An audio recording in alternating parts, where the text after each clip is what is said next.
വാക്കിന് വിലയില്ലാത്തവർക്ക് എന്താ അന്തസ്സച്ച. ഒരു സംശയം ചോദിച്ചോട്ടെ അച്ഛ, അമ്മ എന്തിനാണ് ഈ അമ്പലങ്ങളിലൊക്കെ പോകുന്നത്? ആർക്ക് പുണ്യം കിട്ടാണ് ഈ പ്രാർത്ഥിക്കുന്നത്?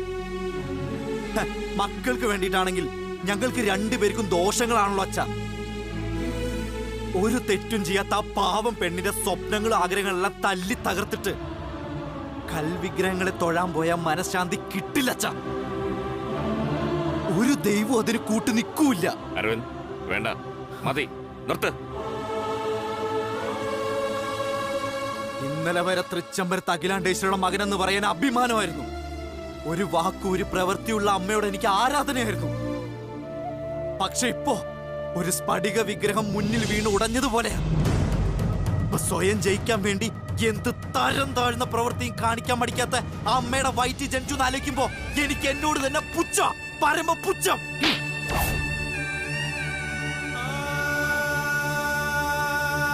നിനക്കിനിയും നിന്റെ അമ്മയെ അറിയാൻ കഴിഞ്ഞില്ലെങ്കിൽ അത് നിന്റെ തെറ്റ്. പക്ഷെ അഖിലെ എനിക്കറിയാം, ന്യായമല്ലാത്ത ഒരു കാര്യവും ചെയ്യില്ലവൻ.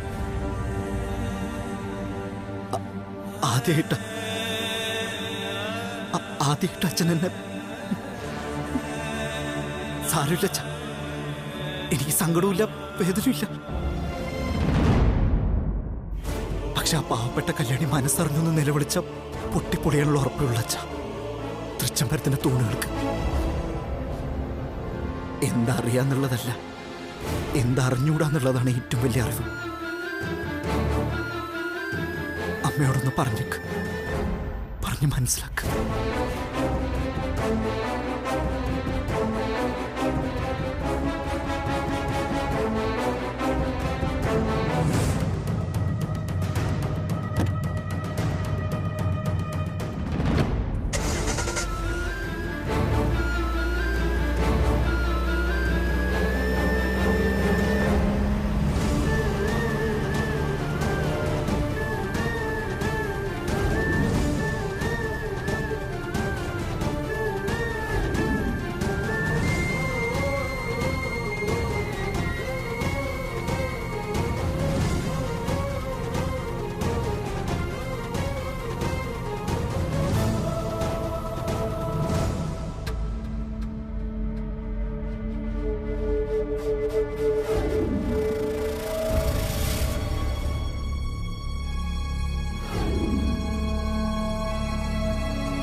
നേരത്തെ തീരുമാനിച്ചുറപ്പിച്ച പ്രകാരം ആനന്ദിന്റെയും ഗംഗയുടെയും കല്യാണം നടക്കുന്ന മുഹൂർത്തത്തിൽ അതേ മണ്ഡപത്തിൽ വെച്ച് തന്നെ ഞാൻ കണ്ടെത്തിത്തരുന്ന പയ്യനുമായിട്ട് നിന്റെ കല്യാണവും നടന്നിരിക്കും.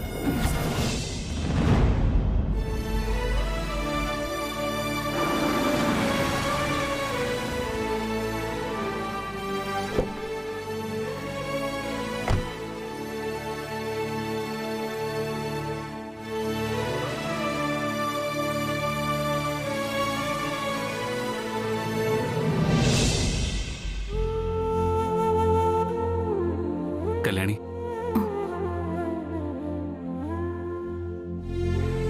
അനിയൻകുട്ടൻ പറഞ്ഞു നീ ഇവിടെ കാണുമെന്ന്. എല്ലാവരും ഇന്നും ഒഴിഞ്ഞു മാറണമെന്ന് തോന്നുന്നുണ്ടോ?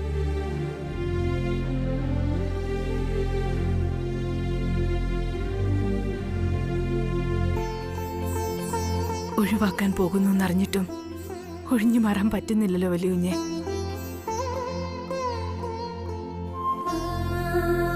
ഒഴിവാക്കാനോ? ഞാനോ? നൃത്ത മത്സരത്തിൽ ജയിച്ചാൽ ജീവിതത്തിൽ ഒരുമിക്കാമെന്ന് കരുതിയല്ലേ വലിയുഞ്ഞെ ഞാൻ ഈ കഷ്ടപ്പെട്ടതൊക്കെ? എല്ലാം വെറുതെ ആയില്ലേ? മോഹങ്ങളൊക്കെ കോമാളി വേഷം കെട്ടി ഇപ്പൊ മുന്നിൽ വന്ന് ഉറഞ്ഞാടുക. ആഗ്രഹിച്ചതിന് ചെറിയൊരു തടസ്സം വന്നു കരുതിയാൽ മതി. അത് നടക്കില്ലെന്ന് ഒരിക്കലും ചിന്തിക്കരുത് കല്യാണി. വല്ലുകുഞ്ഞിനും ഗംഗയ്ക്കും കല്യാണം നടക്കുന്ന ദിവസം മാഡം കണ്ടെത്തുന്ന പയ്യനുമായി എന്റെ കല്യാണവും നടത്തുമെന്നല്ലേ മാഡം പറഞ്ഞത്? അച്ഛനും ആ സന്തോഷത്തിലാ. ഈ അവസ്ഥയില് ഞാൻ എങ്ങനെയാ? സന്തോഷവും സമാധാനവും കല്യാണിക്ക് കിട്ടുന്നില്ലെന്നേ ഉള്ളൂ. പക്ഷേ സങ്കടങ്ങൾ കല്യാണിയെ തേടി പിടിച്ച് വരുന്നുണ്ട്. കല്യാണി, മത്സരത്തിൽ ജയിക്കുന്നവളായിരിക്കും തൃച്ചംബരത്തെ മൂത്ത മരുമകളെന്ന് ആദ്യം സമ്മതിച്ചിട്ട് പിന്നീട് വാക്ക് മാറ്റി പറഞ്ഞതുപോലെ ഇക്കാര്യത്തിലും അമ്മയ്ക്ക് വാക്ക് മാറ്റേണ്ടി വരും. എന്താ വലിയ നീ പറയണേ? മാഡം ഇനി വാക്ക് മാറ്റുമെന്നോ? ഒരിക്കലുമില്ല. അങ്ങനെ വാക്ക് മാറ്റേണ്ടി വന്നാലും എന്നെ മൂത്ത മരുമകളായിട്ട് അംഗീകരിക്കില്ല. അതെനിക്ക് ഉറപ്പാ. ഗംഗയെ മൂത്ത മരുമകളായി അമ്മ തീരുമാനിക്കാൻ എന്തായിരുന്നോ കാരണം, അതേ കാരണം കൊണ്ട് തന്നെ നിന്നെ അമ്മ മൂത്ത മരുമകളായി സ്വീകരിച്ചാലോ? മനസ്സിലാവുന്ന രീതിയിൽ പറയാം. ഈ ഗംഗയെക്കുറിച്ച് അന്വേഷിക്കാൻ മുംബൈയിൽ പ്രൈവറ്റ് ഡിറ്റക്റ്റീവ് ഏജൻസി നടത്തുന്ന എൻ്റെ ഒരു സുഹൃത്തിനെ ഏൽപ്പിച്ചിരുന്നു.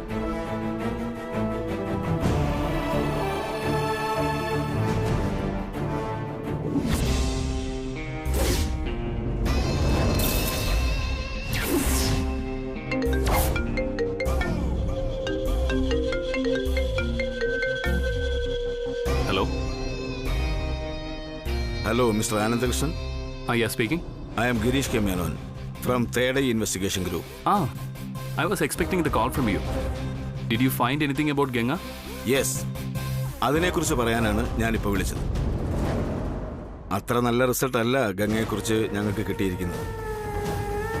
She is living in Mumbai. അവൾക്ക് അവിടെ ഒരു സിക്ക് നെയിം ഉണ്ട്, സിൽക്കി ഗംഗ. മനസ്സിലായില്ല. I will explain.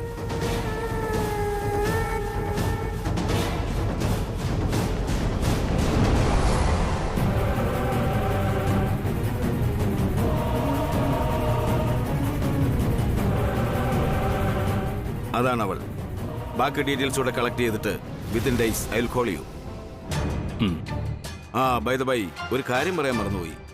10ൽ 10 പൊരുത്തമുള്ള ഒരു പെൺകുട്ടിയുടെ ജാതകം അവളുടേതാക്കി മാറ്റിയാണ് ഗംഗ തൃച്ചംബരത്തേക്ക് കയറി പറ്റിയിരിക്കുന്നത്.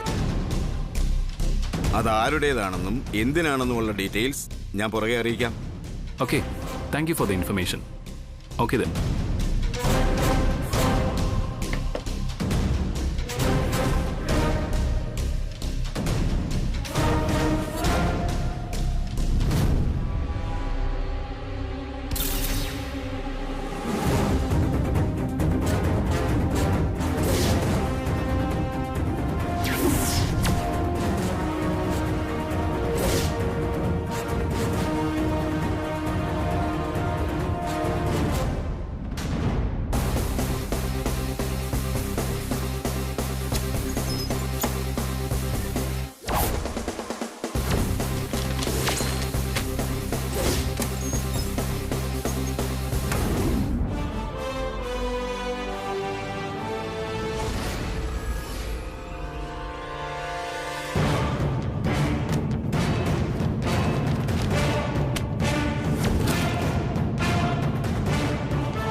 കല്യാണി,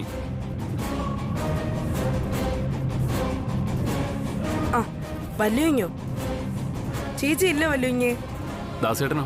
അച്ഛനും ഇല്ല. ചേച്ചി അമ്പലത്തിൽ പോയതാവാൻ അസാധ്യത. അനികൂട്ട, കല്യാണിയുടെ ജാതകം എവിടെ ഇരിക്കുന്നെന്ന് അറിയോ നിനക്ക്? അറിയാം വല്ലുഞ്ഞ്, ഞാനിപ്പോ എടുത്തോണ്ട് വരാം. ചെല്ല്.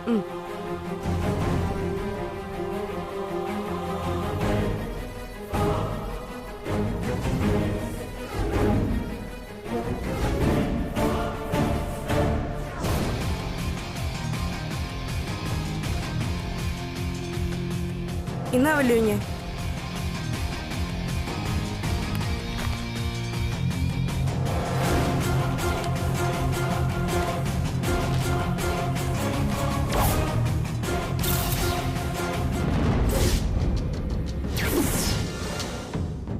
ഞാനിതിൻ്റെ ഒരു കോപ്പി എടുത്തിട്ട് തരാം.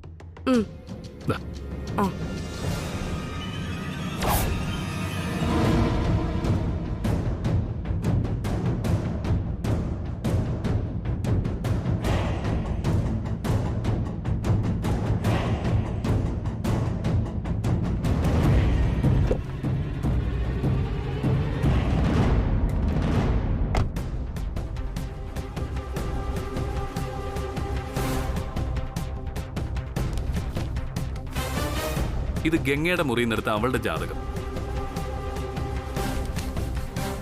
ഇത് അനിയൻകുട്ടന്റെ കയ്യിൽ നിന്ന് വാങ്ങിയ നിന്റെ ജാതകം.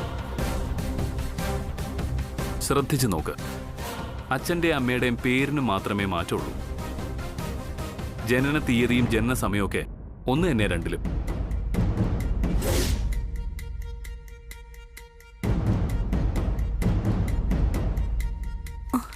അതേ വലിയുഞ്ഞേ, അച്ഛന്റെ അമ്മയുടെയും പേര് സ്ഥലവും മാത്രമേ ഇതിൽ മാറ്റമുള്ളൂ. ഇപ്പൊ മനസ്സിലായില്ലേ? നിന്റെ ജാതകമാ ഗംഗയുടെ ജാതകം എന്നും പറഞ്ഞ് അമ്മയുടെ കയ്യിൽ കൊടുത്തിരിക്കുന്നത്. വളരെ വിദഗ്ധമായി അമ്മയെ പറ്റിക്കാവള്.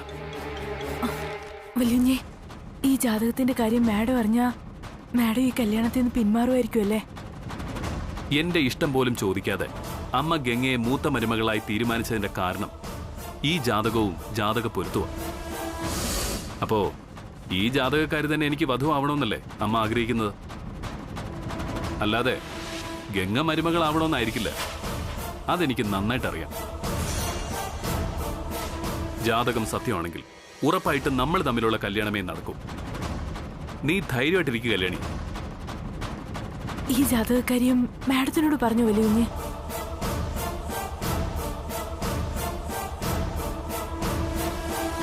എന്തു പറ്റി വലിയുഞ്ഞേ? വലിയുഞ്ഞ് പറഞ്ഞിട്ട് മാഡം അത് വിശ്വസിച്ചില്ലേ? ഗംഗയുടെ ജാതകവും എടുത്ത് അനിയൻകുട്ടന്റെ കയ്യിൽ നിന്ന് നിന്റെ ജാതകവും വാങ്ങി ഞാൻ നേരെ അമ്മയുടെ മുറിയിലേക്കാണ് പോയത്.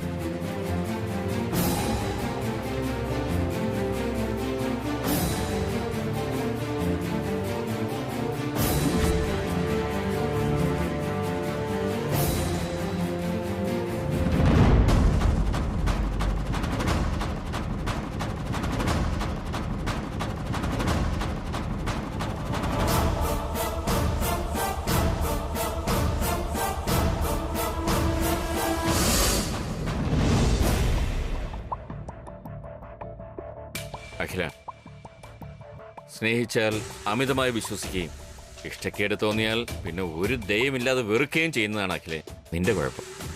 അതെ കൃഷ്ണേട്ടാ, എനിക്കതേ അറിയൂ. അല്ലാതെ സ്നേഹവും വെറുപ്പും ഒക്കെ തുലാസിൽ വെച്ച് അളന്നു തൂക്കി കൊടുക്കാനൊന്നും എനിക്കറിയില്ല. അത് പോരാ അഖിലെ. ഇന്ന് തന്നെ നിന്റെ നീതിയുടെ തുലാസിൽ അനീതിയുടെ തട്ട് താഴ്ന്നു നിൽക്കുന്നുണ്ടായിരുന്നു. മത്സരം ജയിച്ചു വരുമ്പോ സമ്മാനമില്ലെന്ന് പറയുന്നത് നെറുകേടല്ലേ? കൃഷ്ണേട്ടാ, ഞാനോ കൃഷ്ണേട്ടനോ പ്രഖ്യാപിച്ചതല്ലല്ലോ ഈ മത്സരവും സമ്മാനവും ഒക്കെ. അതിന്റെ പാപഭാരം ചുമക്കേണ്ട കാര്യവും നമുക്കില്ല. വാക്കുകളിലൂടെ പറയാം അഖിലേ അത്. പക്ഷേ എന്റെയോ നിന്റെയോ മനസ്സ് അത് ചിലപ്പോ കേട്ടെന്ന് വരില്ലേ.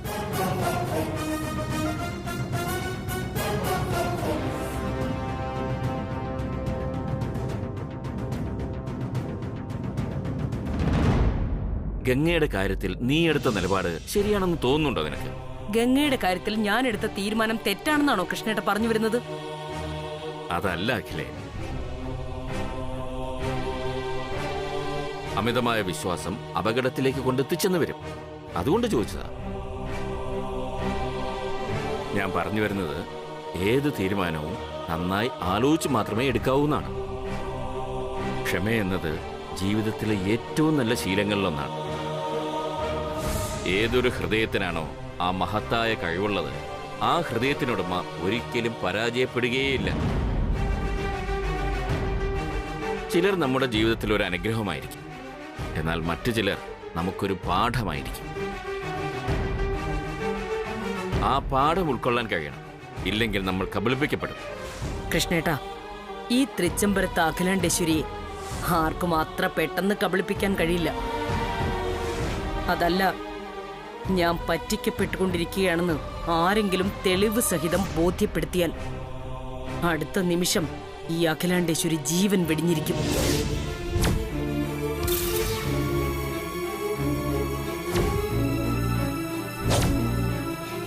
ഈ അവസ്ഥയിൽ ഗംഗ കല്യാണിയുടെ ജാതകം വെച്ച് അമ്മയെ പറ്റിച്ചുകൊണ്ടിരിക്കുകയാണെന്ന് ഞാൻ എങ്ങനെ പറയും?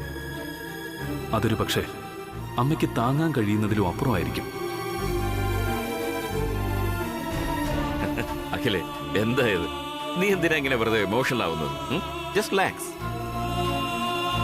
എന്നിട്ട് സ്വസ്ഥമായി ആലോചിക്കും. അപ്പൊ നിനക്ക് ശരിയും തെറ്റും തിരിച്ചറിയാൻ പറ്റും.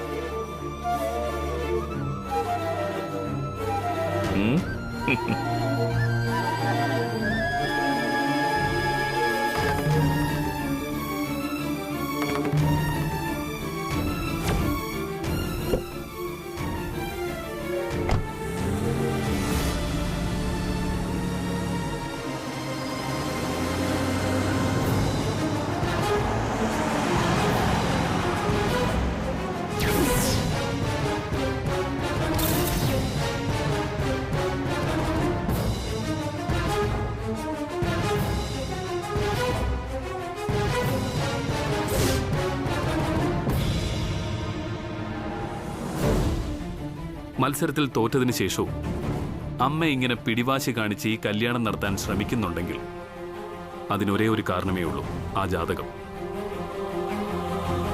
ഒരു കാര്യം ഉറപ്പാ, അവളുടെ ഉള്ളിൽ എന്തോ ഒരു ഗൂഢലക്ഷ്യമുണ്ട്. അവളുടെ പ്ലാൻ എന്താണെന്ന് ആദ്യം കണ്ടുപിടിക്കണം. എന്നാലേ ഇതിനൊരു അവസാനം ഉണ്ടാക്കാൻ പറ്റൂ. ഗംഗയുടെ മനസ്സിലിരിപ്പ് എന്താണെന്ന് എനിക്കറിയാം വലിയുഞ്ഞെ. ഗംഗയുടെ മനസ്സിലിരിപ്പ് നിനക്കറിയാന്നോ? അതെ, എനിക്കറിയാം. അന്ന് ശിവരാമ സാറിന് എന്തോ അപകടം വരാൻ പോകുന്നു ഞാനൊരു സ്വപ്നം കണ്ടതായി പറഞ്ഞില്ലേ? അതാ ഞാൻ AC-യുടെ സ്വിച്ച് ഓഫ് ചെയ്തെന്നും. അന്ന് സംഭവിച്ചത് മറ്റൊന്നായിരുന്നു. ഞാൻ റൂമിലുണ്ടെന്നറിയാതെ ഗംഗ ആരോട് ഫോണിൽ സംസാരിക്കുന്നത് ഞാൻ കേട്ടു.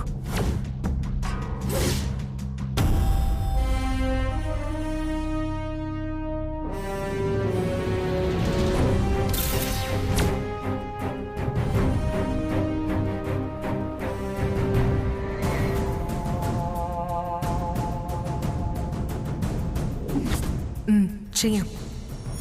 ആ ലിക്വിഡ് ബോട്ടിൽ AC-യുടെ ലീഫിൽ ഫിറ്റ് ചെയ്യുമ്പോൾ 1 മണിക്കൂറിനകം മുറി നിറയെ അതിലടങ്ങിയിരിക്കുന്ന ഒരു സ്ലോ പോയിസൺ ഗ്യാസ് വ്യാപിച്ച് ശിവരാമകൃഷ്ണന്റെ ശ്വാസം നിലയ്ക്കും. അതല്ലേ പ്ലാൻ?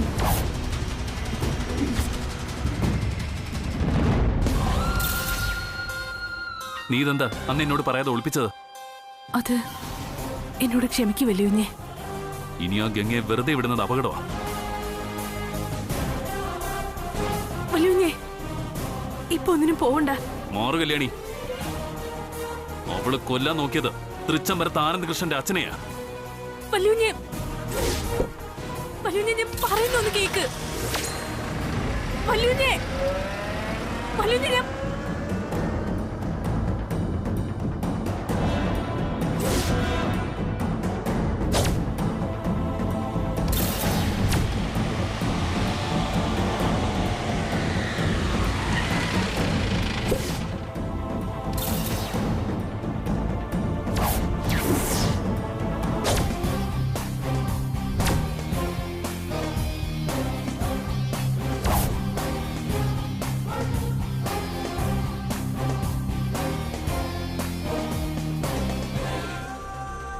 ഗംഗേ,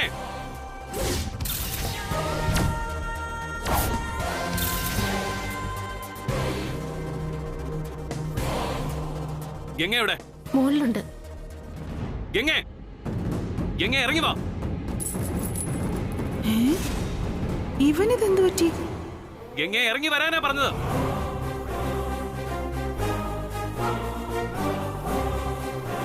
ഗംഗേ, ഇറങ്ങി വരാൻ. ബ്രോ എന്തത്ര ദേഷ്യപ്പെട്ടിട്ട്? ഗംഗേ, ഇറങ്ങി വരാൻ. ബ്രോ എന്ത് പറ്റി ബ്രോ? എന്തിനെങ്കിലും ടെൻഷൻ അടിക്കുന്നേ? കാര്യം പറ. അതറിഞ്ഞാ നീ എന്നെക്കാൾ ടെൻഷനാവും. മാറി നിൽക്ക്. ആകെ വശപ്പശ കാണല്ലോ. ഗംഗ ഇങ്ങോട്ട് ഇറങ്ങി വരാൻ.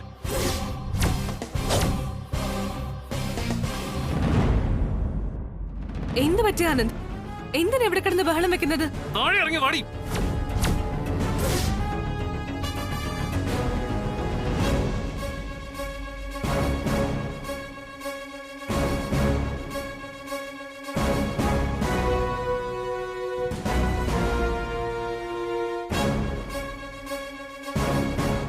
എന്ത് പറ്റി ആനന്ദ്? എന്തിനാ ഇവിടെ കിടന്ന് വിളിച്ചു പോകുന്നത്?